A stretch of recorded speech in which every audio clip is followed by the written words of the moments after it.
The suburban neighborhood of Chicago was gently enveloped in the tender, fading embrace of an autumn twilight. A crisp, cool breeze, carrying the faint, earthy scent of fallen leaves and distant wood smoke, rustled through the mature oak trees lining the perfectly manicured streets, casting long, dancing shadows that stretched and swayed like ghostly fingers. The last vestiges of the day's golden sunlight clung to the western sky, painting the clouds in hues of soft lavender and deep crimson before succumbing to the deepening indigo of the approaching night. The air hummed with the quiet rhythm of domesticity, the distant clang of a dinner bell, the murmur of sprinklers, the occasional bark of a neighborhood dog. Caroline Foster, a woman in her late 30s whose elegant, understated practicality was evident in her sensible but stylish scrubs, picked up the day's mail from the polished wooden doorstep of her inviting, two-story colonial home. Her shoulders, still slightly stiff from a demanding day at the bustling pediatric ward of the local hospital, relaxed imperceptibly as she stepped inside, the warmth of her home wrapping around her like a comforting blanket.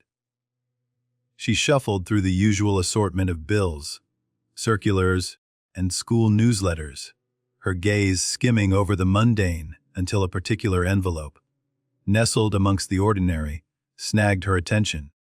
It was strikingly elegant, crafted from thick, cream-colored paper with a subtly embossed floral motif, and addressed in an exquisite calligraphic script. An invitation, clearly for something significant. Her eyes immediately darted to the sender's name, Vanessa, her younger sister. A flicker of an old, familiar sentiment, a complex cocktail of affection, pride, and an almost imperceptible hint of a long-standing inadequacy stirred within Caroline. Since childhood, she had perpetually existed in Vanessa's orbit, her own steady, reliable nature often contrasted with her sister's dazzling vivacity. Caroline was the elder, the serious one, the responsible daughter who meticulously absorbed and dutifully adhered to every expectation her parents laid out. She was the one who consistently brought home excellent grades, the one who navigated social situations with a quiet grace, the one who instinctively took on the role of caregiver and planner. Vanessa, 5 years her junior, was a kaleidoscope of bright, restless energy. She possessed an innate, almost magnetic confidence, a radiant spontaneity that drew people to her effortlessly. She was quick-witted, daring, and seemed to glide through life with an unshakable belief in her own destiny. Caroline, you should really learn from Vanessa.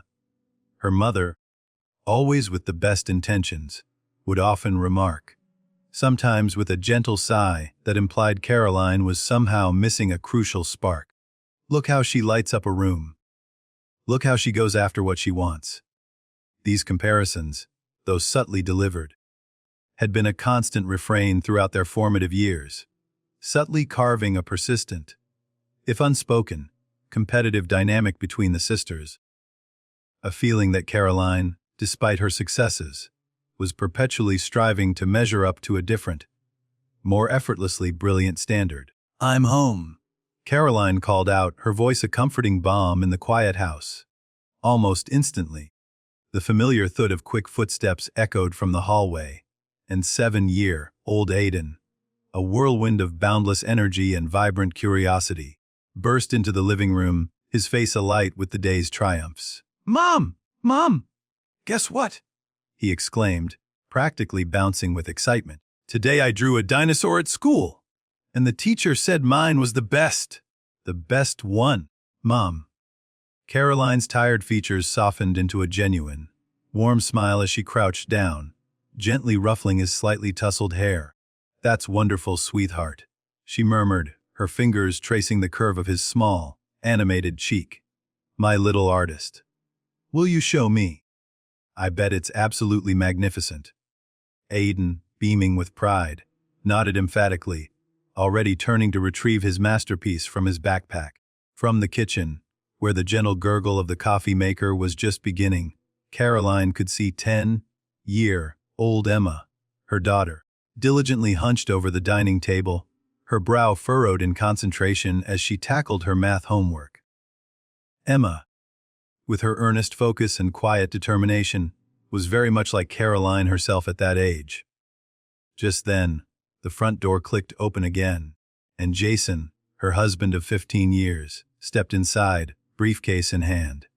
He tossed his keys onto the small table by the door, already loosening the knot of his tie, with an almost instinctive gesture. The day's corporate pressures visibly beginning to melt away as he moved towards the enticing aroma of freshly brewed coffee. The scene before Caroline, framed by the warm glow of the kitchen lights and the soft lamplight of the living room, was nothing short of a perfectly orchestrated family portrait: the loving mother, the enthusiastic son, the studious daughter, and the hard-working husband. It was a tableau she had meticulously crafted, year after year, through countless compromises, shared dreams, and unwavering dedication.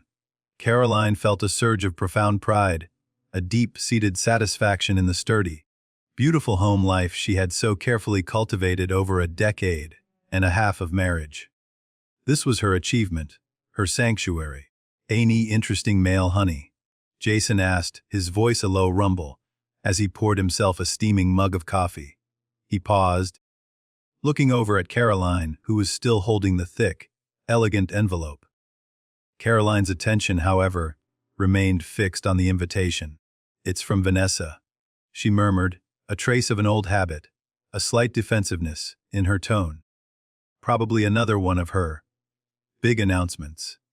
She slipped her finger under the delicate seal and carefully tore open the envelope, her eyes quickly scanning the formal script within. Her breath caught in her throat. For a long, stunned moment, she was utterly speechless, the words on the page dissolving into a blur of disbelief. "She's engaged." Caroline finally managed to whisper, the words barely audible, "to Richard Grant."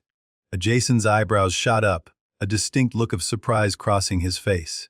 "Richard Grant?" he echoed, his voice tinged with recognition. "The real estate developer.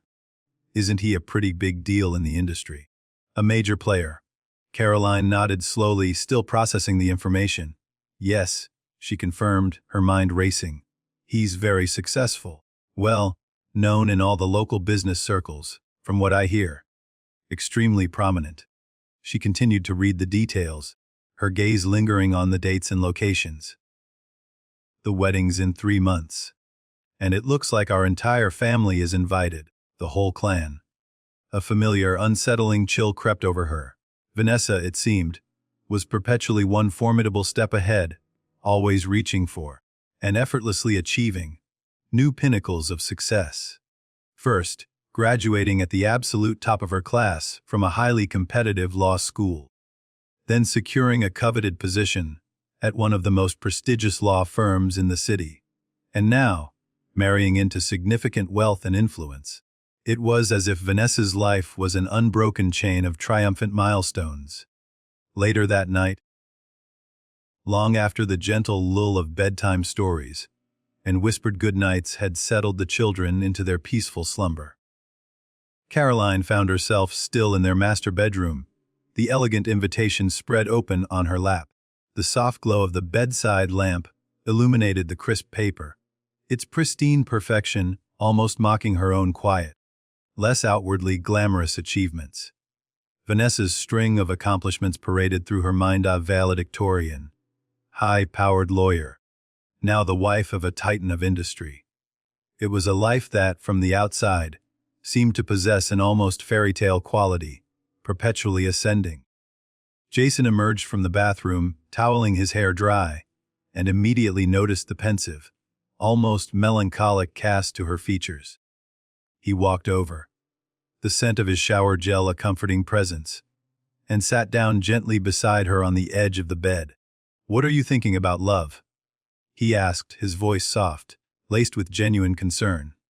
Caroline sighed, her gaze still fixed on the invitation. "Just Vanessa," she confessed, her voice barely above a whisper. "It's like everything always works out for her, effortlessly, flawlessly."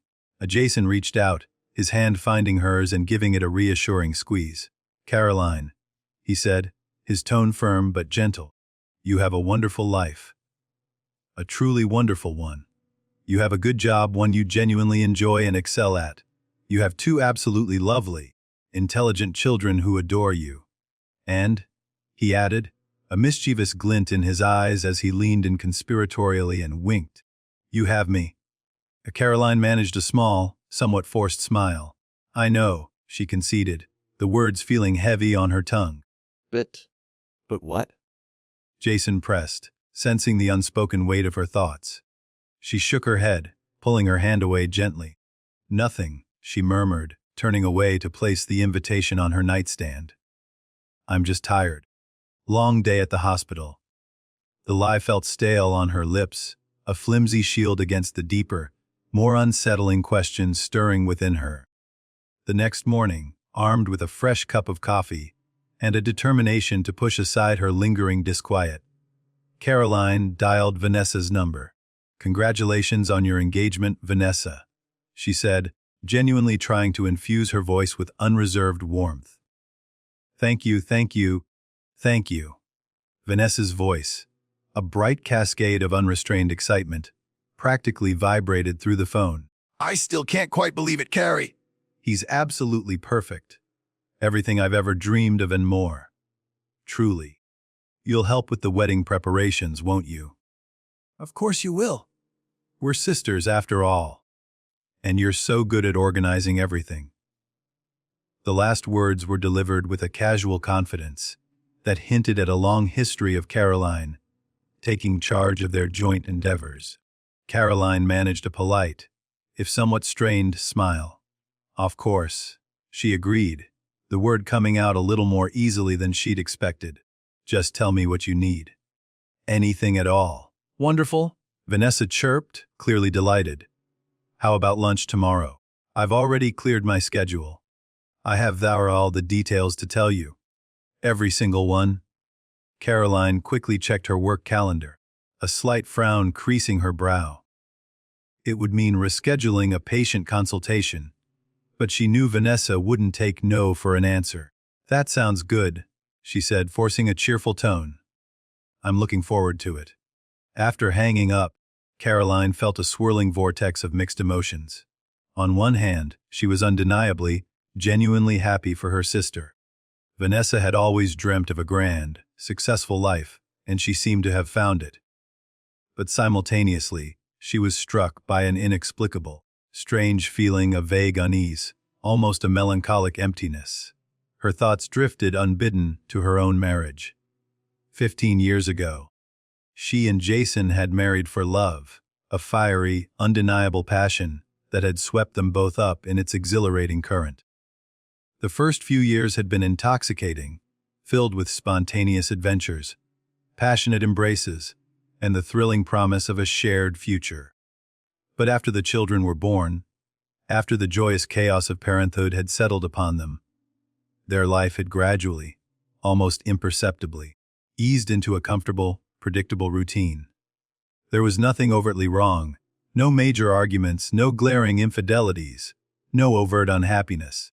Their life was stable, supportive, and seemingly content. Yet, Caroline had to admit to herself, in the quiet, unguarded moments of the night, that the initial thrill, that passionate spark that had once defined them, had slowly, sadly, faded into the background noise of everyday life. It was a dull ache, a quiet longing for something more, something that had seemingly vanished with the years and the responsibilities. At lunch the next day in a bright, airy bistro Vanessa had chosen, Caroline's sister was nothing short of radiant. Her skin glowed, her eyes sparkled, and she seemed to emanate an aura of pure, unadulterated happiness. She recounted every exquisite detail of her whirlwind romance with Richard.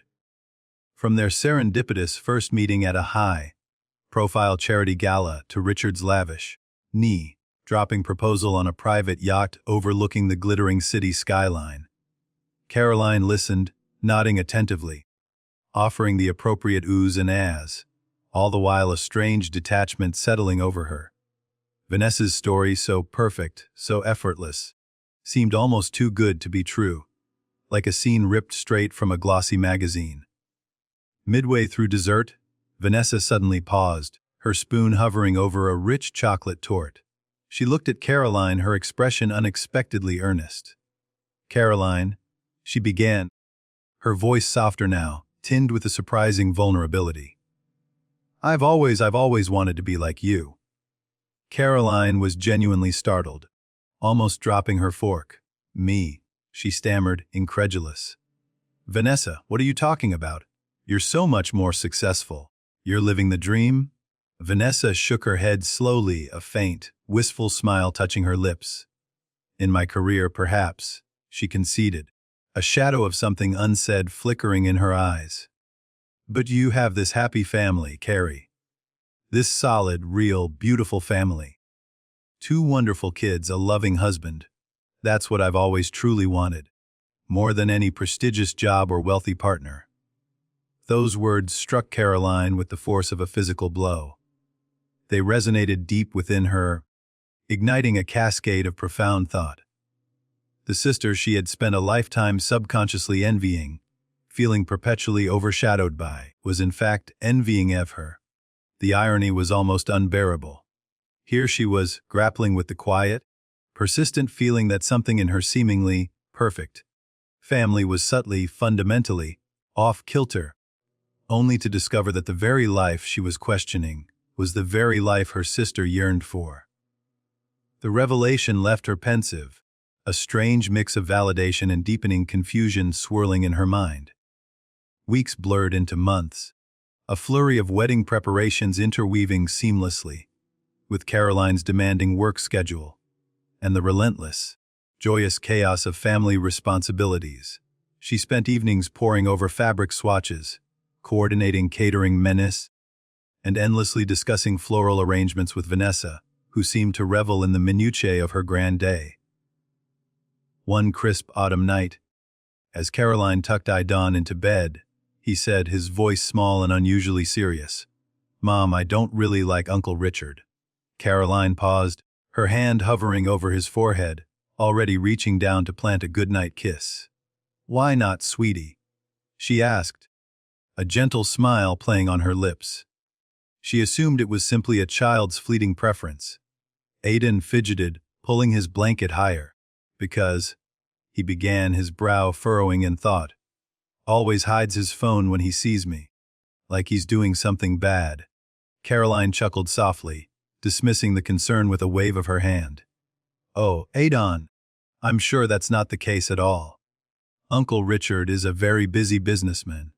He deals with important information, confidential things. It's just your imagination running wild." Aiden didn't look entirely convinced, his eyes still holding a spark of suspicion, but he didn't press the issue further. Caroline, ever the pragmatist, told herself not to worry too much about a child's fleeting intuition.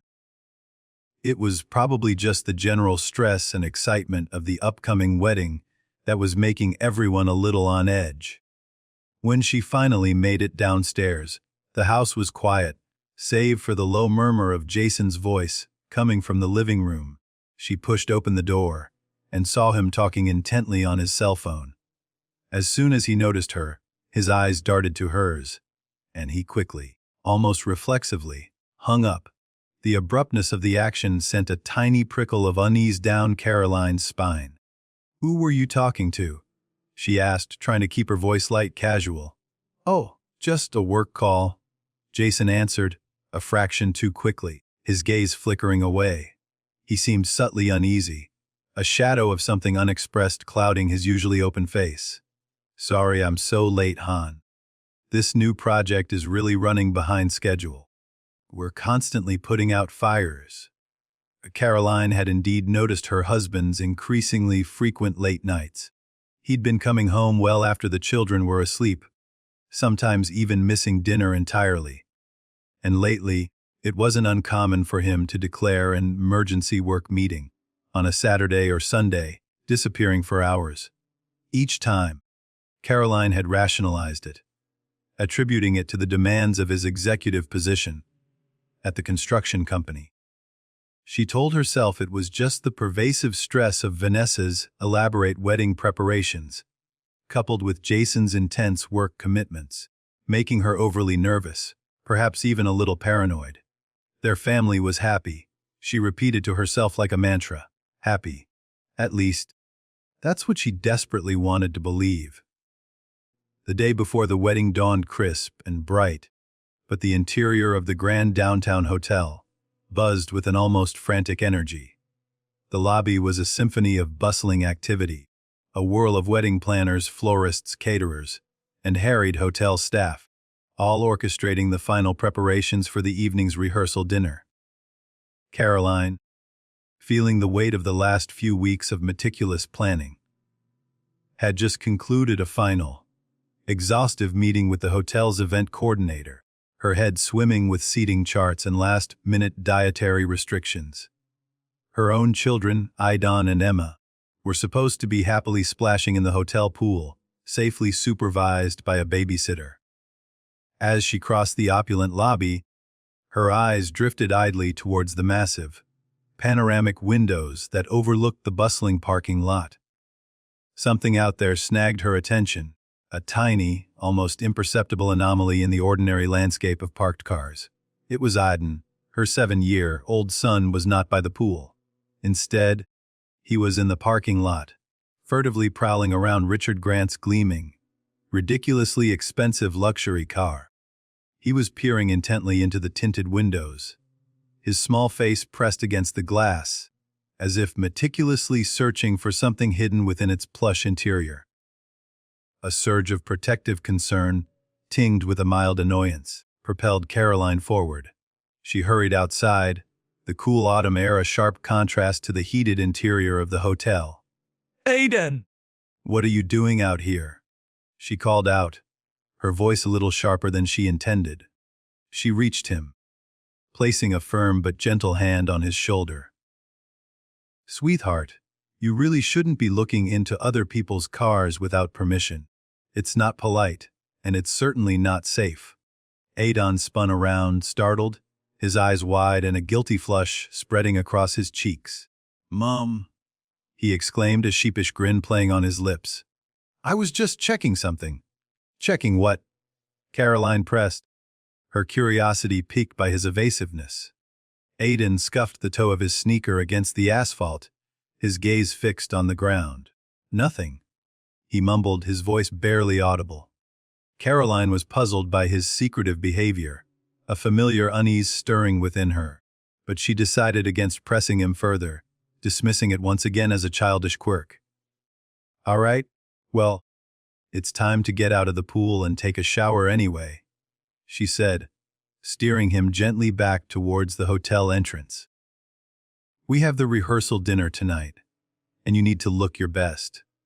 That evening, the rehearsal dinner, held in a grand ballroom adorned with opulent floral arrangements, proceeded smoothly, a carefully orchestrated symphony of polite conversation and convivial laughter.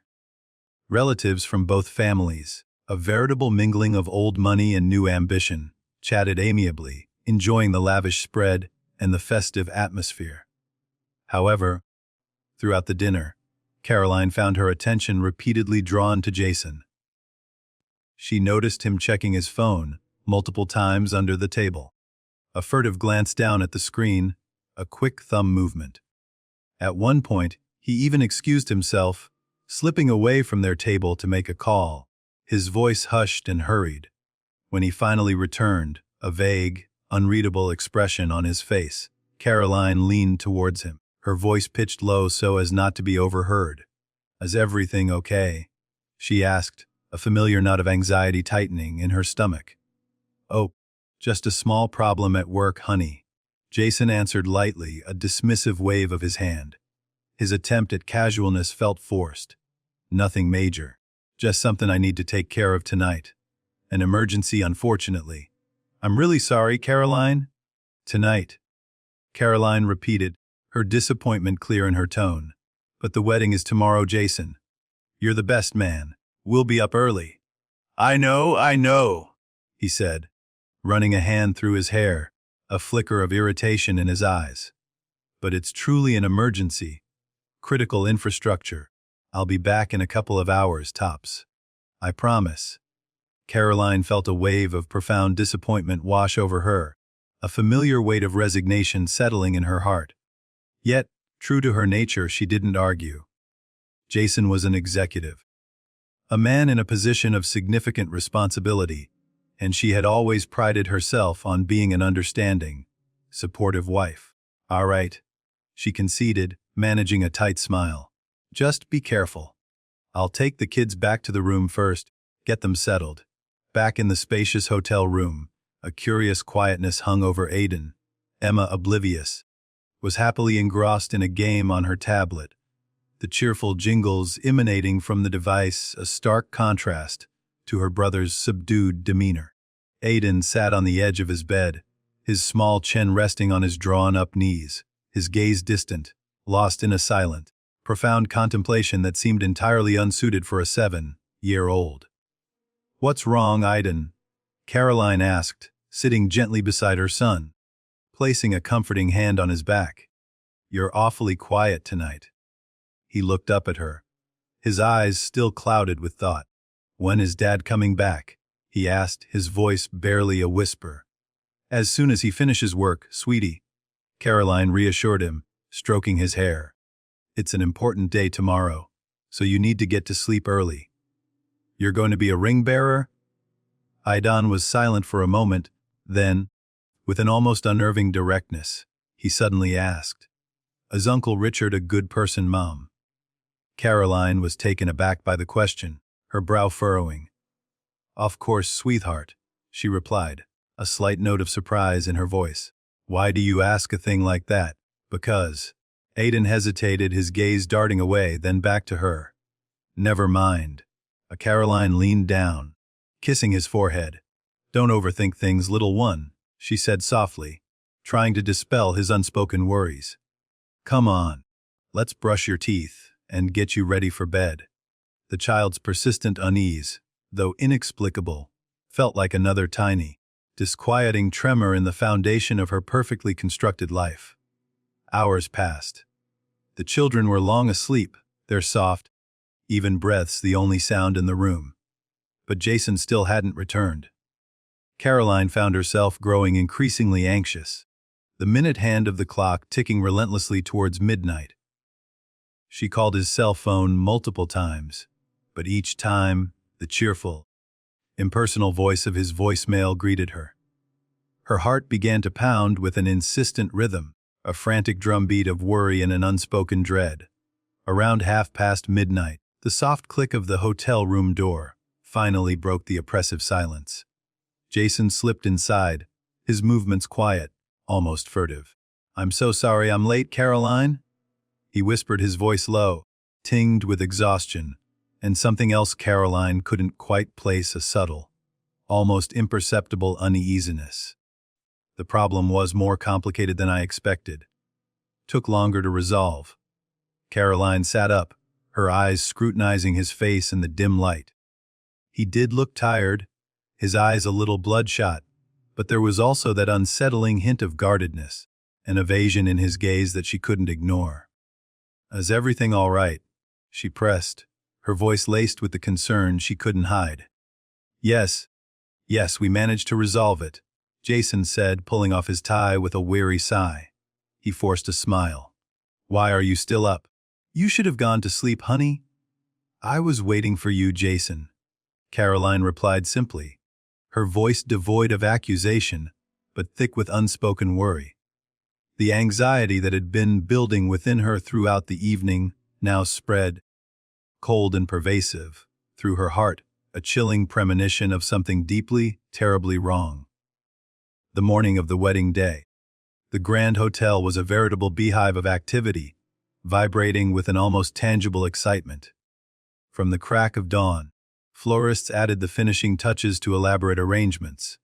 Caterers set up vast buffets, and guests, dressed in their finest, moved through the lobby with joyous anticipation. Caroline, impeccably dressed in her elegant bridesmaid gown, her hair swept up in a sophisticated chignon, moved between her own room and Vanessa's, helping her sister with the myriad last minute preparations. Vanessa, resplendent in a gown of pure white silk and lace, looked utterly breathtaking, her face radiating such profound happiness that Caroline feared she might burst into tears of sheer joy at any moment. "I can't believe this day has finally come," Vanessa murmured, her voice thick with emotion, as she gazed out the window at the bustling city below. She turned, her eyes bright with unshaded tears, and hugged Caroline tightly. "Caroline, thank you so much. Truly. This day it wouldn't have been possible without you. You've been amazing." Caroline returned the embrace, a complex mix of sisterly love and her own suppressed anxieties swirling within her.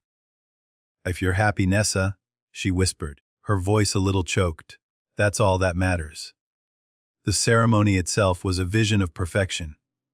The grand ballroom, transformed into a pristine chapel, was awash in the soft glow of fairy lights and the intoxicating scent of white roses. Smiles abounded, champagne flutes tinkled, and the air was filled with a palpable sense of celebration. Yet, even amidst the festive atmosphere, Caroline found her gaze repeatedly drawn to Jason. Throughout the ceremony, she noticed him exchanging glances with Vanessa several times. It was subtle, almost imperceptible to anyone else, but Caroline, with her heightened awareness, caught it. At one point, she was almost certain she saw Jason discreetly wink at Vanessa. Was it just a friendly brother-in-law gesture? Or was her imagination, fueled by her recent anxieties, running wild, fabricating connections that simply weren't there? She tried to dismiss it, to focus on the sanctity of the vows, but a cold unease settled in her stomach. Then, she glanced back towards where her children were seated with their grandparents, and her eyes widened in surprise. Aidan, usually disengaged from anything requiring quiet attention, was holding her smartphone, which she hadn't realized he had, and was overtly filming something. He normally showed very little interest in technology, preferring to build Lego castles or draw dinosaurs. She subtly signaled with her eyes for him to put the phone away, but Aidan merely met her gaze for a brief moment, a strange, determined glint in his young eyes, and then, inexplicably, continued filming. As the reception commenced, filling the air with the lively clinking of glasses, the murmur of conversation, and the stirring cadences of celebratory toasts and heartfelt speeches, Caroline observed Vanessa gracefully excusing herself and heading towards the ladies' room, thinking her sister might appreciate a moment of respite, or perhaps even some assistance with her elaborate gown. Caroline rose from her seat and followed, weaving through the joyous clusters of guests. Stepping into the quieter elegance of the hallway, a sight so utterly astonishing, so profoundly shocking, greeted her that it stole her breath and sent a wave of nausea washing over her. As Vanessa emerged from the restroom, her face still alight with the afterglow of her perfect day, Jason was already there, waiting for her. He wasn't casually leaning against a wall. He was positioned almost intimately, his body angled towards hers. After a brief, hushed exchange, Jason gently, almost possessively, placed his hand on Vanessa's arm, his fingers lightly caressing her skin, and leaned in close, whispering something into her ear. The expression on their faces, the subtle tilt of their heads, the undeniable intimacy of their posture, it was undeniably more than a casual conversation between in-laws. It was a secret language, a shared illicit space. Caroline instinctively recoiled, ducking back behind an ornate pillar, her body pressing against the cool marble wall. As she watched the scene unfold, her heart pounding wildly against her ribs, like a trapped bird, a cold, dreadful certainty began to coalesce in her mind, chilling her to the bone. After a few more stolen moments, Vanessa and Jason separated, walking away in different directions, their faces composed as if nothing untoward had happened. Caroline remained hidden for a few agonizing seconds, then, her legs trembling so violently she could barely feel them, she somehow managed to propel herself back towards the main reception hall, forcing herself to maintain an illusion of composure. Something was terribly, horrifyingly wrong. But this was Vanessa's special day, a meticulously planned culmination of her dreams. Caroline, in that moment, chose denial. She plastered a brittle, forced smile on her face, willing her trembling hands to still, pretending not to notice the raw, bleeding wound that had just been torn open in her perception of reality. After dinner, as the band struck up a lively tune, and the dance floor began to fill with twirling couples, Caroline returned to her table, seeking a moment of quiet reprieve. There she found Aidan, still unusually restless, his small face etched with an intensity that belied his years. He was repeatedly checking her smartphone, his fingers nervously tapping the screen. "What's wrong, honey?" she asked, her voice hushed, her own anxieties still simmering beneath the surface. Aidan looked up at his mother, his eyes wide and grave, a heavy determination shining within them that was startlingly out of place for a 7-year-old. "I'll tell you later, Mom," he answered in a small, tight voice, his gaze flickering nervously around the festive room. He clutched the phone tightly, almost protectively, although a fresh wave of anxiety washed over Caroline at his cryptic remark. She forced herself to nod, offering a gentle, reassuring stroke to his head. "Okay, sweetie," she said, trying to project a calmness she didn't feel. Later, on the shimmering expanse of the reception dance floor, the final notes of the bride and groom's first dance faded, leaving a hush of appreciative applause. Vanessa, dazzling in her pristine white gown, was radiant, a vision of pure joy, and Richard gazed at her with an expression of profound love and admiration.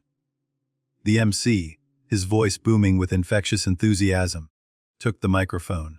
"Next up," he announced, "we have a very special dance!" A dance by the bride's beloved sister, Caroline Foster, and her esteemed husband, Jason. Caroline felt a jolt of startled surprise, then a wave of nervous trepidation. She stood up, forcing a bright smile, and walked towards the dance floor, Jason meeting her halfway. He placed one hand gently on the small of her back, the other taking her outstretched hand, his grip firm and familiar. The music began to play, a soft, romantic melody, and they began to move slowly, gracefully, in unison.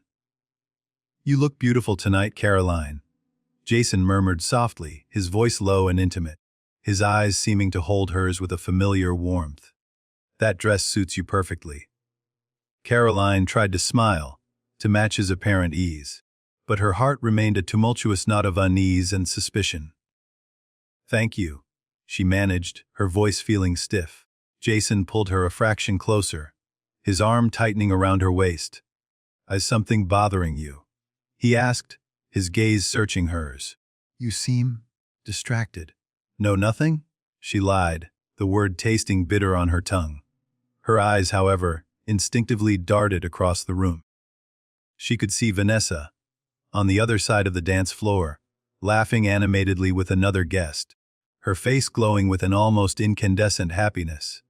Seeing her sister so genuinely, profoundly happy, a wave of unexpected guilt washed over Caroline. Maybe, she thought, her suspicions were just paranoia.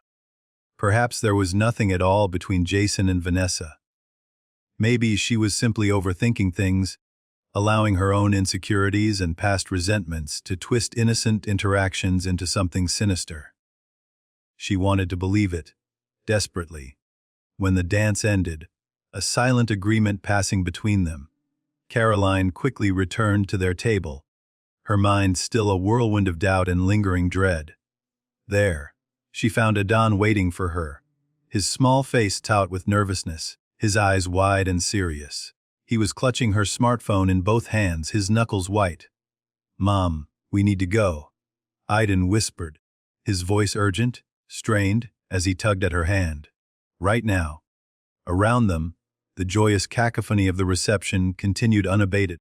Guests chatted happily, glasses clinked, laughter erupted, and the music played loudly, filling the hall with a deceptive sense of normalcy. Caroline, despite her confusion and mounting terror, managed a tremulous smile, trying desperately not to lose her composure in front of her son. "Why, Aiden?" she asked, her voice barely a whisper. Aiden, without another word, quietly extended the smartphone towards her. "Look at this," he urged, his small finger pointing to the screen. Caroline's gaze dropped to the device, and in that instant, her world shattered. The screen displayed a photo, clear and damning Jason and Vanessa, standing intimately close in the hotel lobby, their hands clasped together, their heads bent, in what appeared to be a deeply private, shared moment. The date stamp on the photo was from the day before the wedding. In that horrific moment, Caroline froze, the blood draining from her face, leaving her feeling utterly cold and hollow.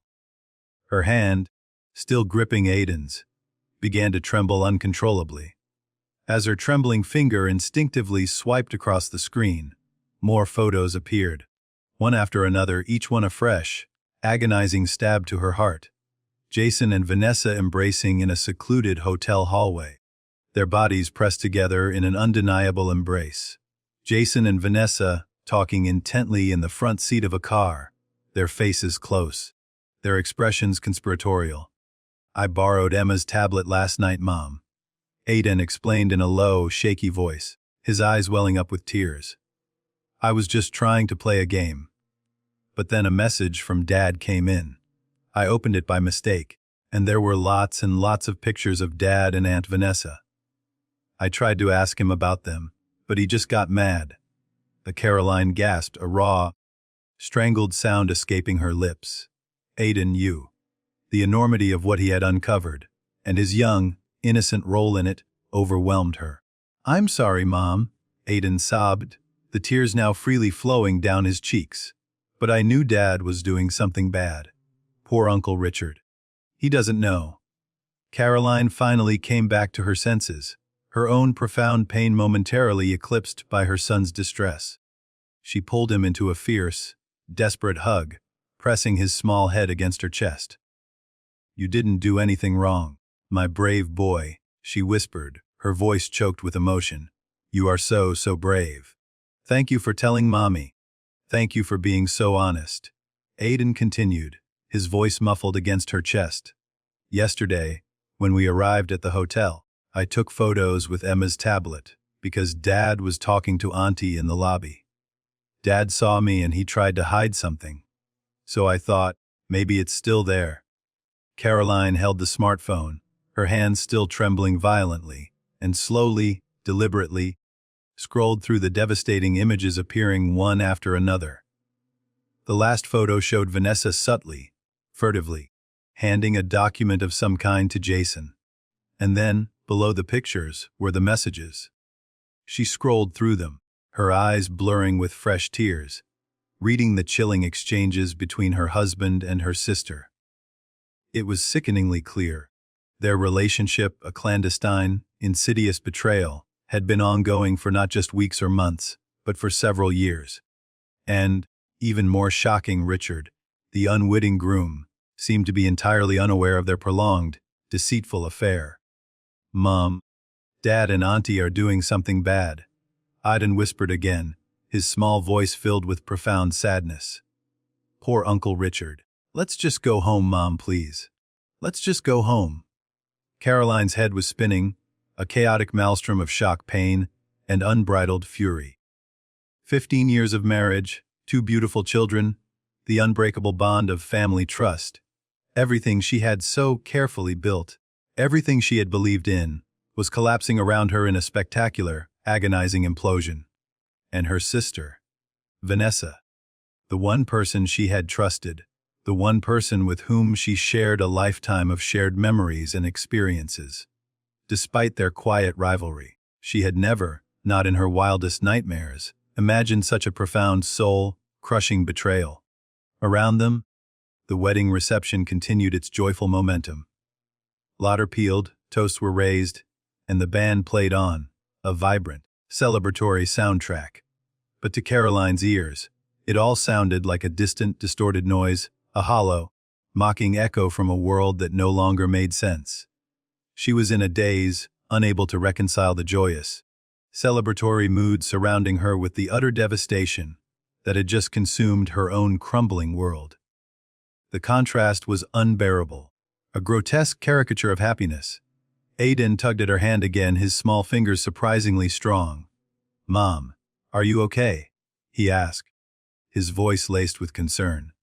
Caroline slowly, painfully, came back to her senses, pulling herself from the abyss of her despair. She looked into her son's innocent, brave eyes, and in that moment, a flicker of clarity, a surge of resolute strength, ignited within her. She was profoundly moved by her son's incredible courage, this tiny boy who, with his small body, had unwittingly carried such a heavy adult secret and had still, instinctively, tried to do the right thing. It was time. Time to make a decision, a brave, excruciating decision. "Aiden," she said, her voice still trembling slightly but firm with a newfound resolve. "Thank you for showing me this. You are the bravest, most honest child I know."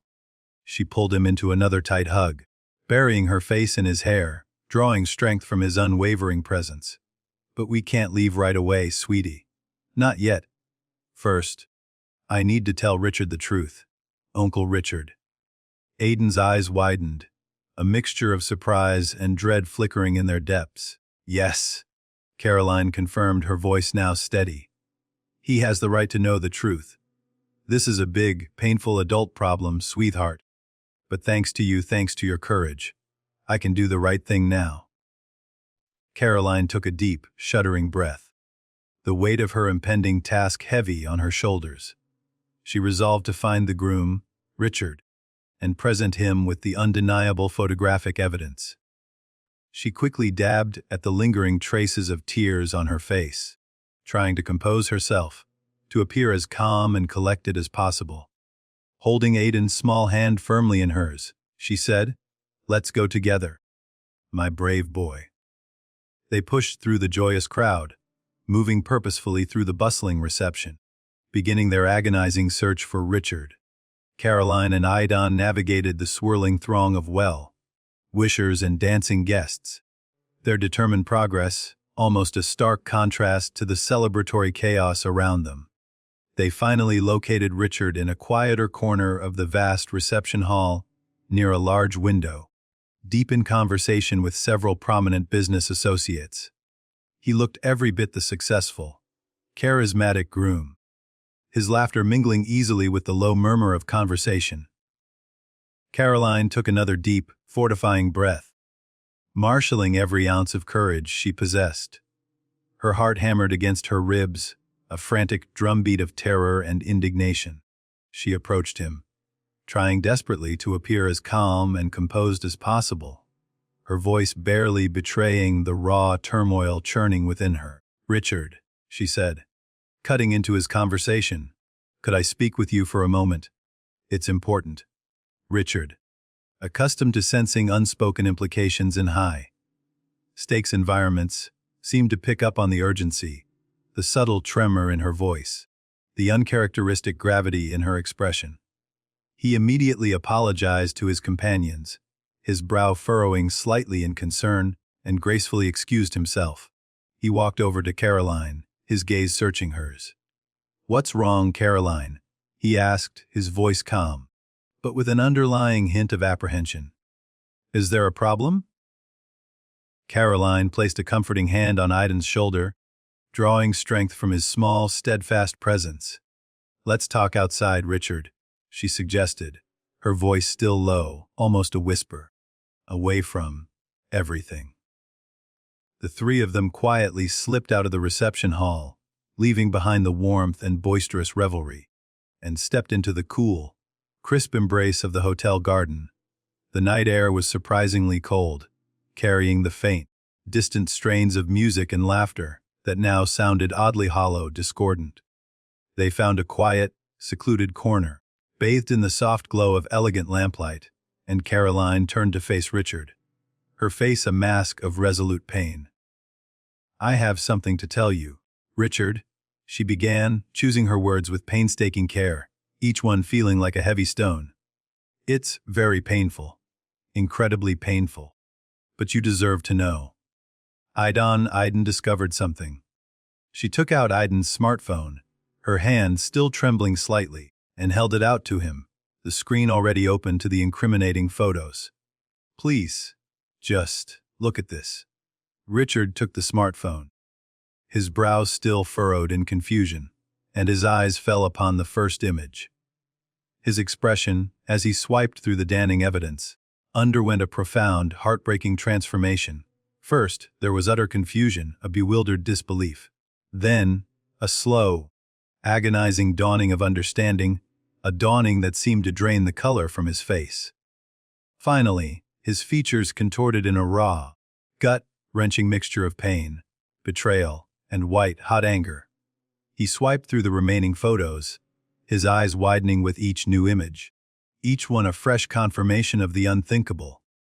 He lifted his gaze from the phone, his eyes meeting Caroline's. But his focus seemed distant, lost in the immediate wreckage of his perfect day. How long?" he asked, his voice barely a raw, choked whisper, hoarse with disbelief and burgeoning emotion. "I don't know, Richard." Caroline answered honestly, her own voice cracking with suppressed tears. "Aiden found this by accident.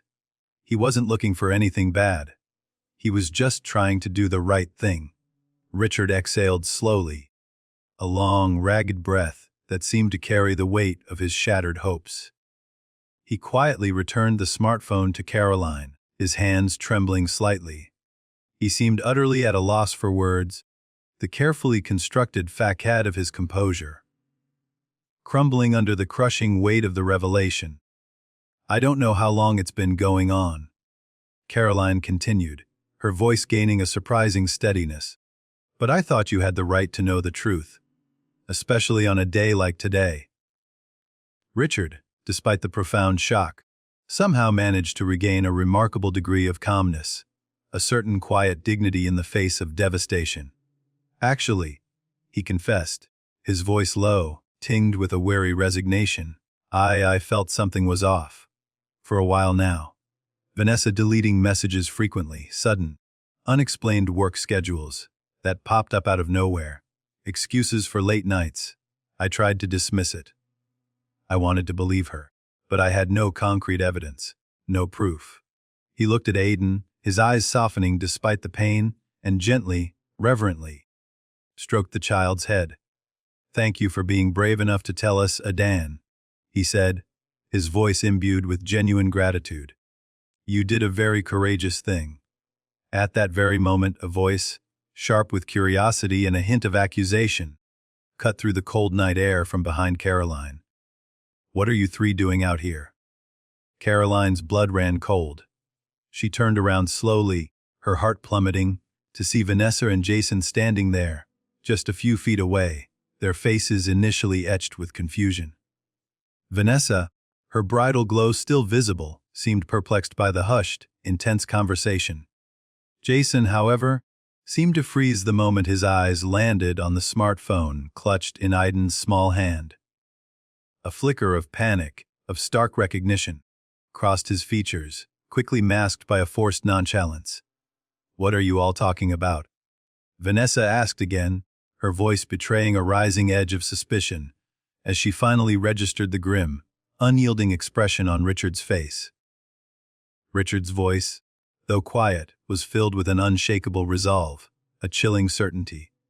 "The truth, Vanessa," he stated, his gaze fixed on her, his words cutting through the night like shards of ice. He pointed subtly towards the smartphone in Caroline's hand. "It seems the truth has finally come to light. And I certainly didn't expect to find out about you and Vihim on our wedding day."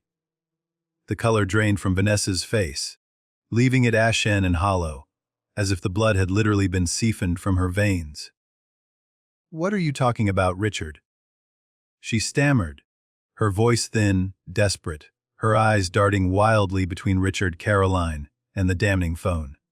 Jason, finally breaking his frozen silence, stepped forward, a pathetic attempt at conciliation and damage control. "Richard, this is a misunderstanding," he pleaded, his voice a strained whisper. "We were just talking about work, client details." "Enough," Caroline interrupted, her voice, though trembling, cracking like a whip through the tense silence. All the pent-up pain, The years of quiet resentment, the raw agony of betrayal, finally erupted. Her words were laced with a cold, righteous fury.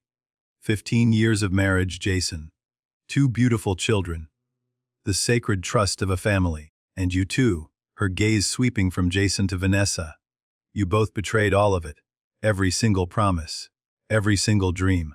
Vanessa, her eyes wide with terror, lunged forward as if to snatch the smartphone from Caroline's hand, to erase the irrefutable evidence.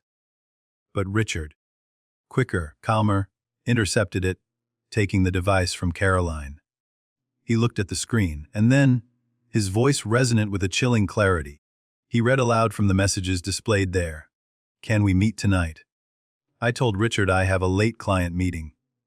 "So," Richard concluded, his voice dripping with ice, "this is the meeting you were talking about, Vanessa.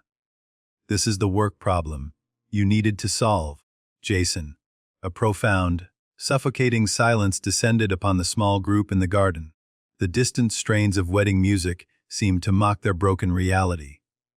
Adan, his small hand still clutched tightly in Caroline's, buried his face against her leg, trembling. Suddenly, Vanessa broke down, her composure shattering into a million pieces. A raw, guttural sob tore from her throat, and she collapsed to her knees, burying her face in her hands, her shoulders shaking violently.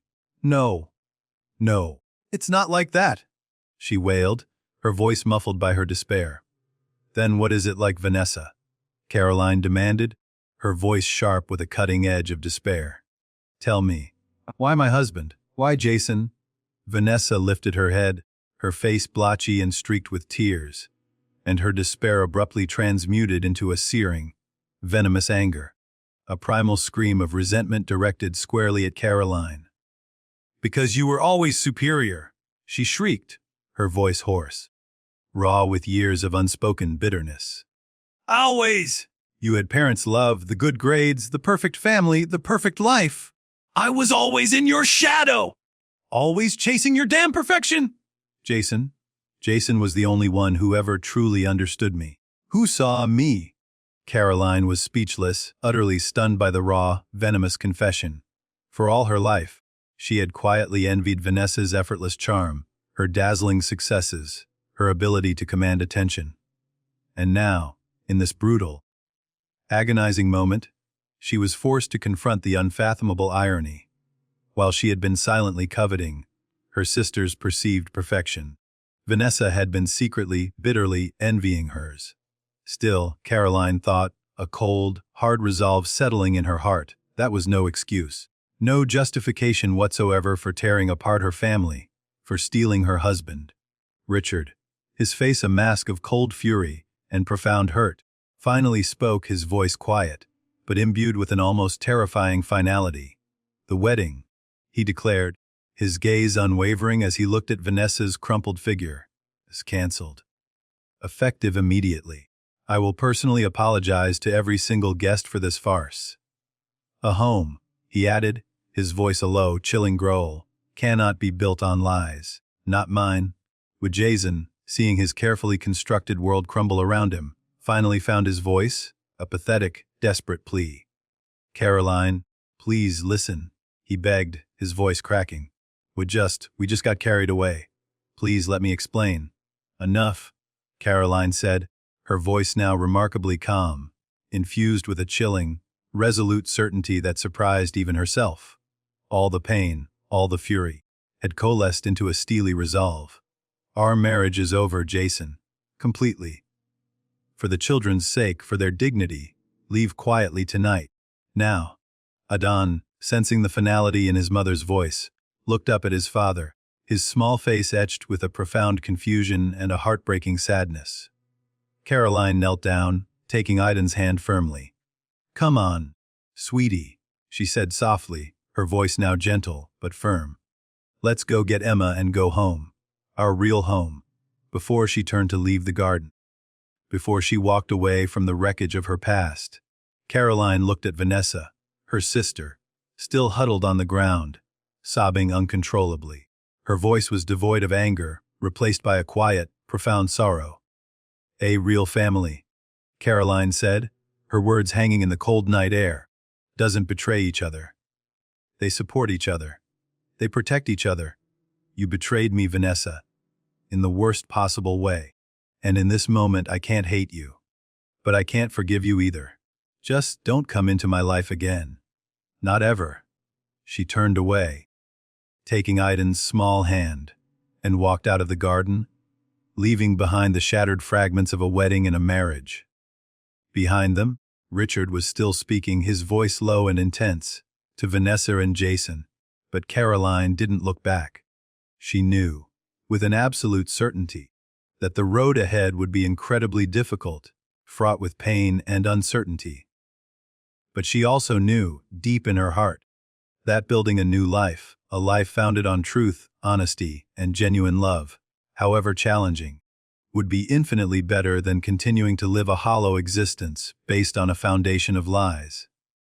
6 months later, a gentle spring thaw was coaxing new life from the dormant suburban neighborhood of Chicago. In front of a brand new, charming red brick house, nestled on a quiet cul-de-sac with blooming dogwood trees, Caroline was meticulously unloading luggage from her car. The divorce proceedings, a painful but necessary bureaucratic ordeal, had finally been completed just last month, marking a decisive end to a tumultuous chapter. She and her children had officially begun their new life, a fresh start in a home that felt truly hers, unburdened by the ghosts of the past. "Aiden, Emma," she called out from the open garage, her voice ringing with a new lightness, a sense of hopeful anticipation. "Bring your bags inside, please! Let's get settled." The children, now more accustomed to the routine, hurried over, each carrying a small overnight bag into the house. They had just returned from a weekend visit with their father, a supervised arrangement that was slowly, tentatively, becoming less strained. Caroline had recently embarked on a new career path, working part-time as a family counselor. She was finally putting her dormant psychology degree, once tucked away for some day, to practical use. Her new role, guiding and supporting individuals and families grappling with relationship difficulties, allowed her to draw upon her own recent, raw experiences, transforming her personal pain into a source of empathy and understanding. The children were adapting remarkably well to their new school, making friends and settling into new routines.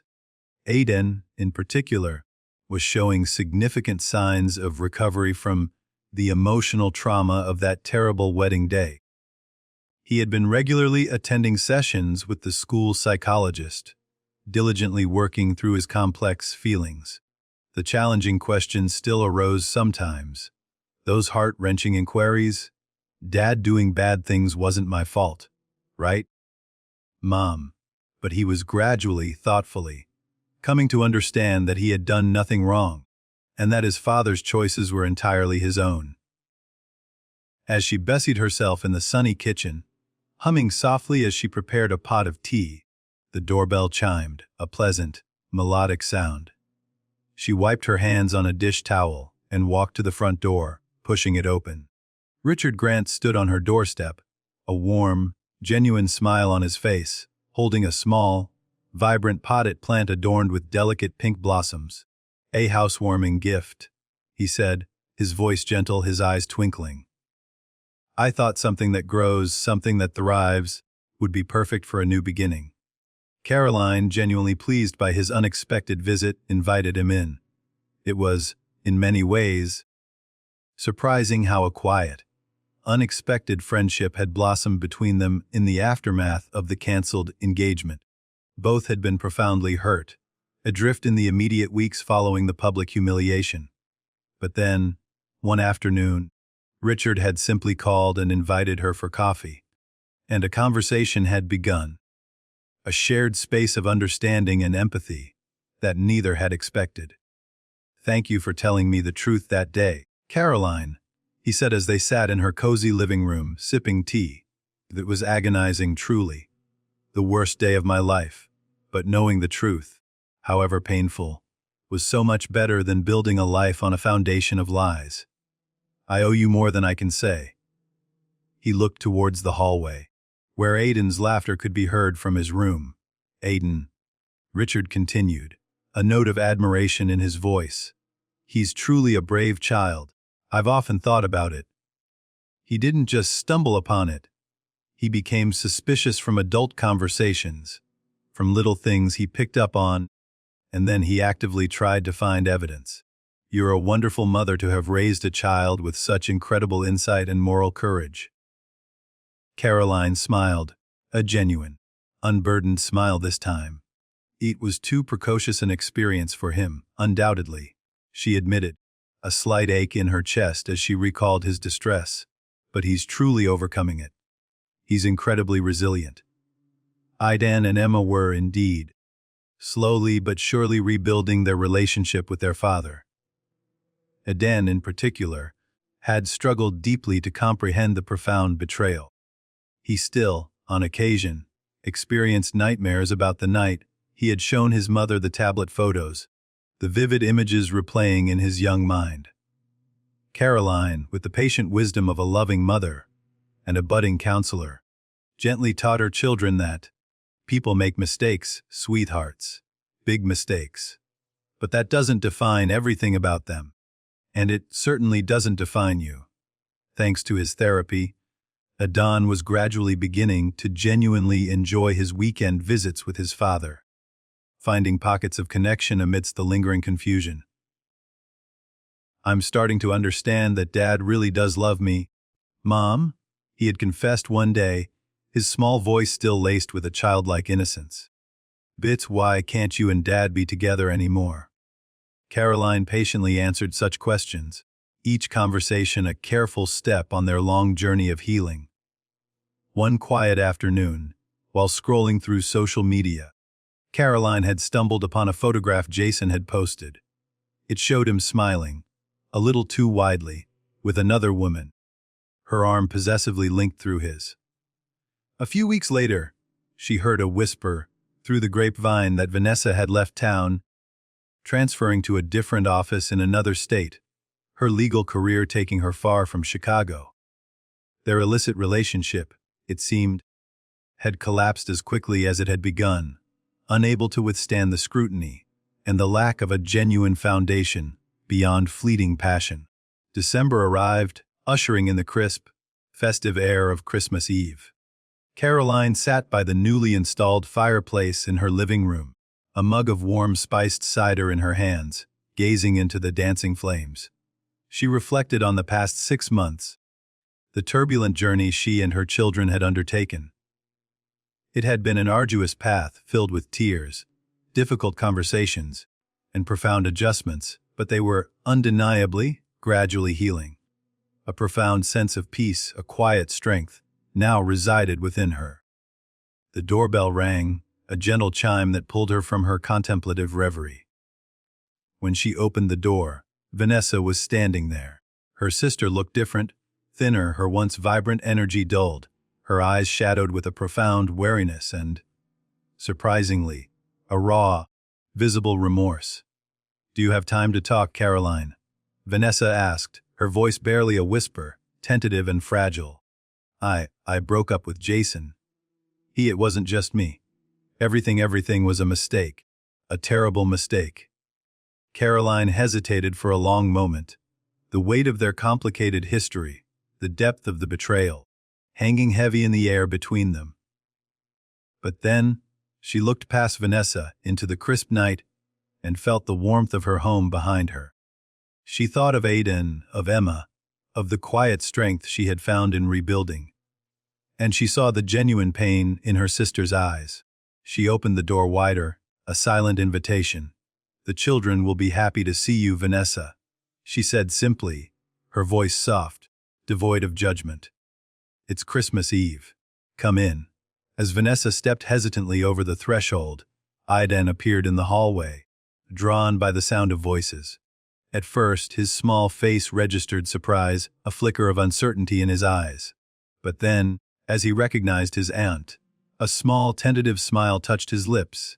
He raised a small hand, a gesture of cautious welcome. "Merry Christmas, Auntie," he said, his voice clear and innocent. The answer to the complex, deeply personal question of, what is a real family, began to form in Caroline's mind. It wasn't just about blood ties, she realized. Not just about shared genes or a common surname. It was about trust, profound and unshakable. It was about honesty, even when that truth was excruciatingly painful. And sometimes, perhaps most profoundly, it was about forgiveness, the quiet, arduous work of extending grace even when it felt impossible. Aiden's courageous, innocent action, his unwitting discovery, had taught them all an invaluable lesson: the paramount importance of building relationships, of building a life, based on truth rather than falsehoods, no matter the cost. Rebuilding a family, forging new bonds from the ashes of old ones, was far from an easy path, Caroline knew. But, standing in her new home, surrounded by the warmth of healing, and the promise of a tentative reconciliation, she knew they had taken the courageous, difficult first step on that extraordinary journey.